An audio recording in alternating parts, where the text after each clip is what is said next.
Right now, at this exact moment, a silent financial event is happening that most people will only understand after it is already too late for them. Not in 5 years, not at some vague point in the future. It is happening right now as you watch this. And the worst part?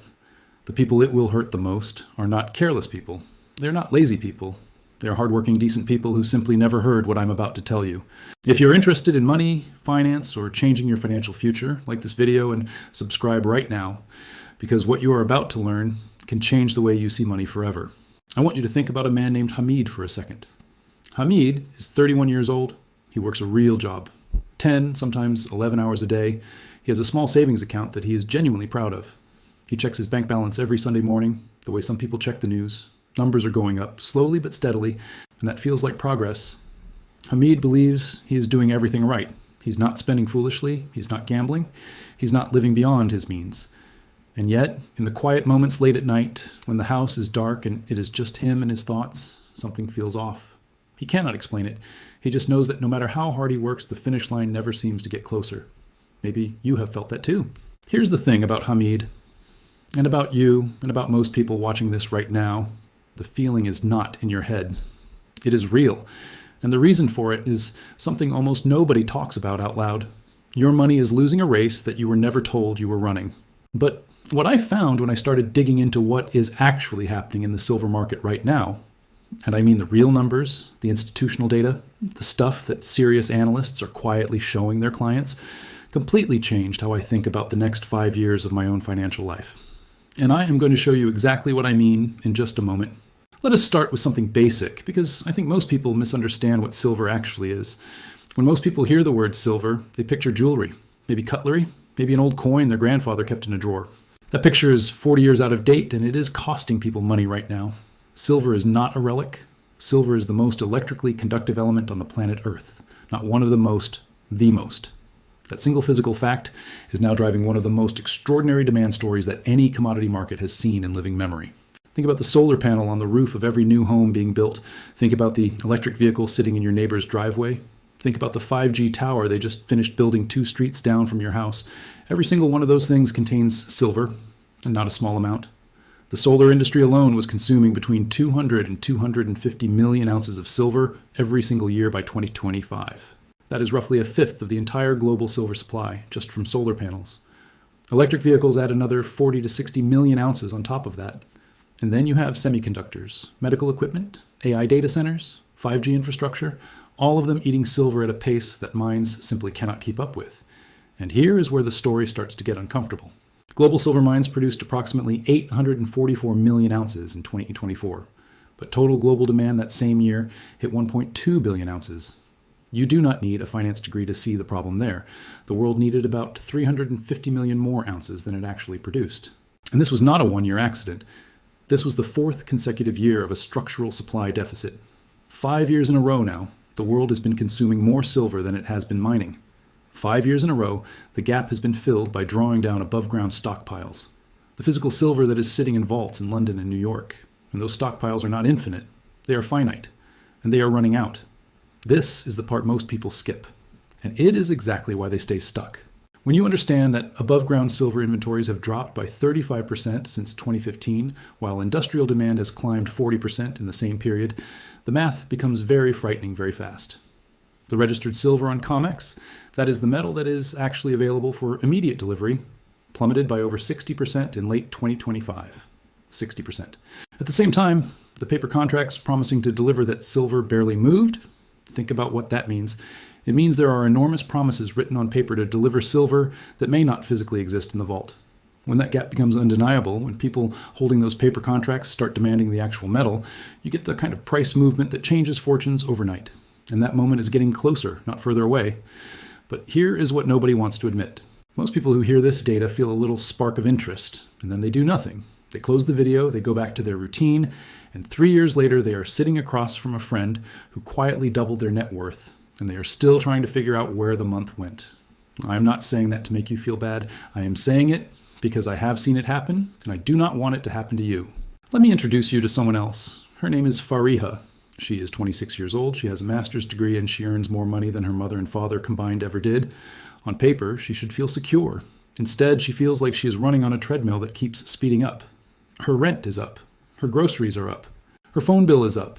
Her salary goes up maybe 5% every year, and somehow that never feels like enough. She saves a little, but every time something unexpected happens, car repairs, medical bills, a flight home, the savings disappear, and she starts again from zero. Fariha is not bad at money. Fariha was simply never shown the bigger picture. Here is the bigger picture. Currencies, the paper money in your wallet, the digital numbers in your bank account, are not wealth. They are a representation of wealth. They are a promise made by governments. And when governments print enormous amounts of that paper, each individual note is worth a little less than it was before. This is not a conspiracy theory. This is just how it works. The U.S. dollar has lost more than 97% of its purchasing power since 1913. 97%. That means $100 in 1913 would need to be nearly $3,000 today just to buy the same things. The dollar did not disappear. It just quietly became worth less, little by little, year after year, while most people were busy working. Silver does not do that. Gold does not do that. Hard assets, real physical things with genuine scarcity and real-world utility, have historically held their value through currency crises, inflationary periods, and economic upheavals in a way that paper never has. Now I'm going to explain something in a few minutes that will make everything I just said make perfect sense. Because the current moment in silver is not just about currency debasement. There's a second engine running at the same time. And when both engines are firing together, what happens to the price of silver is something that most retail investors never see coming until it has already happened. But before I get to that, let us talk about what silver has actually done recently, because the numbers here are not speculative, they are history. Silver began 2025 at around $30 per ounce. By January of 2026, it had hit an all-time nominal high of $121.64. That is a gain of roughly 147% in a single year. Silver's best performance since 1979. And while that headline number is extraordinary, the more important thing is why it happened. This was not a Reddit squeeze. This was not speculative mania. This was the physical market speaking. Physically backed silver ETFs absorbed 134 million ounces from the market in 2025 alone, on top of the already enormous industrial demand. COMEX lease rates, the cost of borrowing silver, spiked toward 39%. That is not normal. That is a scream from the physical market that silver was becoming genuinely hard to find at any price. And yet, right now, as you watch this video, silver has pulled back roughly 45% from that January high. It is sitting in the $65 to $75 range. After everything I just told you, does that feel like a dead story to you? Or does it feel like a window? Here's what I mean by that. When a structural deficit does not go away, when the underlying reason for the price move is still fully intact, pullbacks in price are not endings. They are opportunities. The supply deficit that drove silver from $30 to $121 is still there. Fitch Solutions and BMI confirmed the deficit will continue throughout 2026. The Silver Institute confirmed it is the 5th consecutive year of structural shortage. The solar installations are not stopping. The electric vehicles are not stopping. The AI data centers consuming silver-laden components are not stopping. None of the fundamental demand has gone away. What happened was a perfectly normal correction after an extraordinary run. Margin calls, profit-taking, a stronger dollar putting pressure on commodities. The fire is not out. The fire is just not visible from the surface right now. And here is the thing that institutions know and ordinary people almost never find out in time. The gold-to-silver ratio, which measures how many ounces of silver it takes to buy 1 ounce of gold, has historically averaged somewhere around 15 to 1 over thousands of years of human commerce. That is not random. It roughly reflects the natural occurrence of the two metals in the Earth's crust. Today, as we are speaking, that ratio is massively elevated, meaning silver is historically undervalued relative to gold. When that ratio compresses, and throughout history it always eventually does, silver does not just catch up to gold's gains. It overshoots. Silver moves faster and harder than gold in bull markets because it is a much smaller market with much less liquidity. Small amounts of money moving into silver have a disproportionately large impact on price. Bank of America has put a bull case price target on silver of between $135 and $309 per ounce if physical shortages intensify. Gold Silver's lead analyst published analysis targeting silver above $100 in 2026 as supply deficits deepen. The Metals Focus Group, one of the most respected precious metals research firms in the world, projects prices recovering toward $90 to $106 per ounce by the end of this year. These are not bloggers. These are institutional analysts whose careers depend on being right. Stop. Let that number sit for a second. $309 per ounce from a current price somewhere in the mid-60s. If you do that math, even at the low end of major bank forecasts, you're looking at the possibility of silver at double or even triple its current price within a few years. And some of the more serious long-term scenarios involving a true monetary reset, where central banks begin marking hard assets to market, have placed silver in territory that would represent genuine life-altering wealth creation for anyone who positioned themselves in advance. I'm not telling you to bet everything on silver. Anyone who tells you to bet everything on any single asset is not your friend. What I am telling you is something more measured, more serious, and in many ways more important. I'm telling you that the story most people have been told about saving money, put it in the bank, trust the system, let inflation quietly eat your purchasing power while you sleep, is a story that was never written in your interest. It was written in someone else's interest. Think about Hamid again. He is still checking his bank balance every Sunday morning. The number is still going up. But here is the question nobody asks Hamid. What can that number actually buy? If his savings account is earning 3% and inflation is running at 6 or 7, Hamid is losing purchasing power every single month in slow motion in a way he cannot see on his statement. The bank account goes up, but the real-world value of what it represents goes down. That is the silent tax that nobody talks about. That is the race Hamid was never told he was running. Silver does not fix everything. Nothing fixes everything. But real, physical silver, not a paper contract, not an ETF, actual physical metal in your hand, cannot be printed. It cannot be created from nothing by a government with an agenda. It has intrinsic industrial value that grows every year as technology consumes more of it. And it has 5 consecutive years of supply deficits behind it, with no credible solution to that deficit in sight. Because approximately 70% of silver supply comes as a byproduct of mining other metals, copper, gold, zinc, which means you cannot simply build more silver mines to fix the problem. Supply is structurally constrained in a way that few people in mainstream financial media ever bother to explain. Here is something that changes everything, though. And I want you to hold this thought because it is the single most important thing I will say today. The demand for silver from solar panels and electric vehicles and AI infrastructure is what analysts call price inelastic. That is a fancy term for something very simple. It means manufacturers will pay almost any price for silver because they have no substitute. You cannot make a solar panel work as efficiently with any other metal. You cannot replace silver in electrical contacts. Silver is not optional for these industries. It is mandatory. And when something is mandatory, when the buyer has to have it at any price, the seller has enormous power.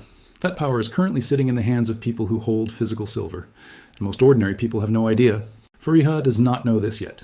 She is still on the treadmill, still sending a little money to her savings account, still feeling vaguely anxious about the future.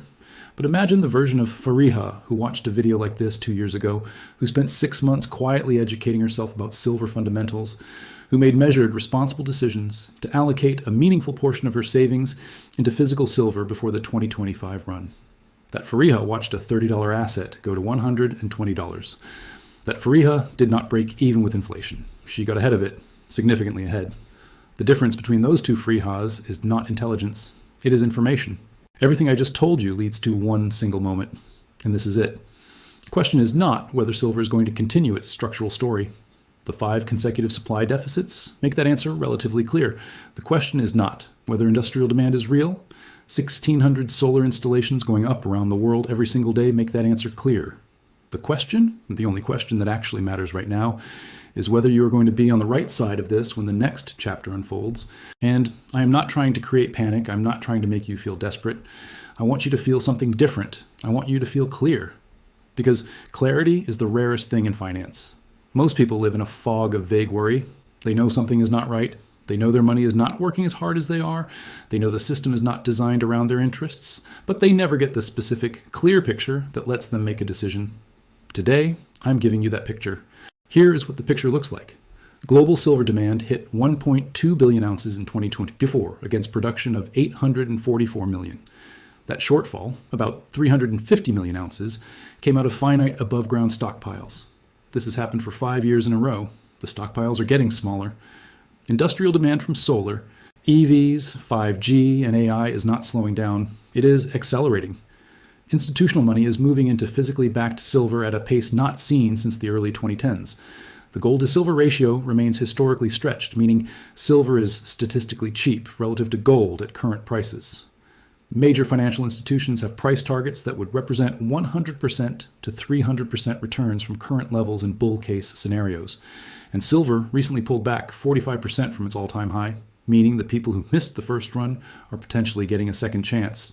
If you were going to design the setup for a major price move, you would design it to look exactly like this.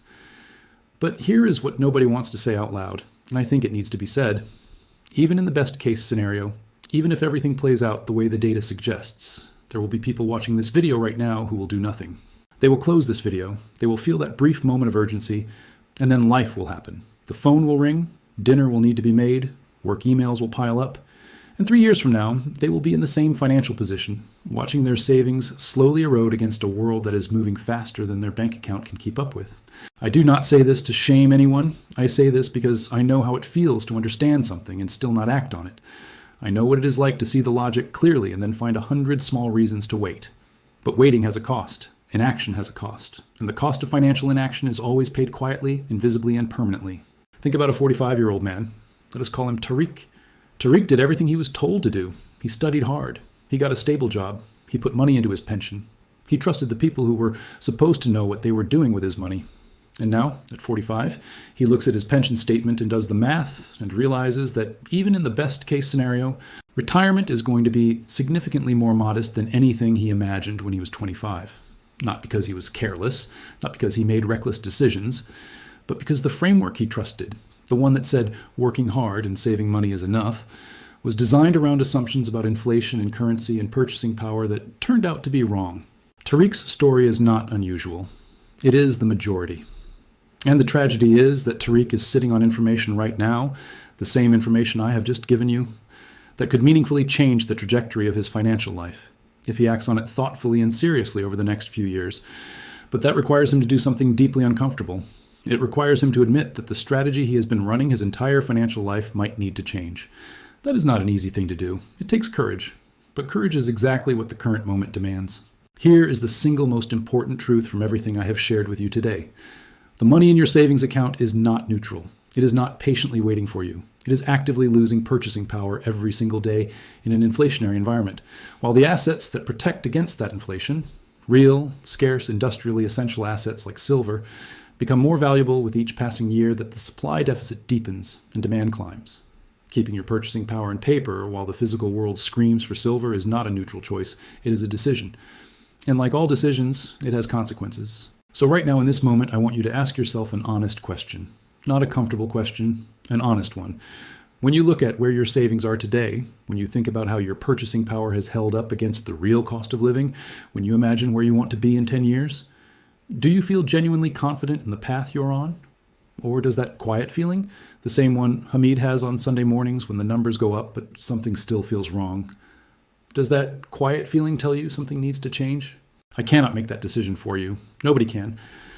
But I can tell you that the information exists now, the data exists now, the opportunity exists now. And the only thing standing between you and acting on it is the decision to take it seriously. You can close this video and go back to exactly what you were doing. Or you can let what you learned today be the beginning of a different chapter.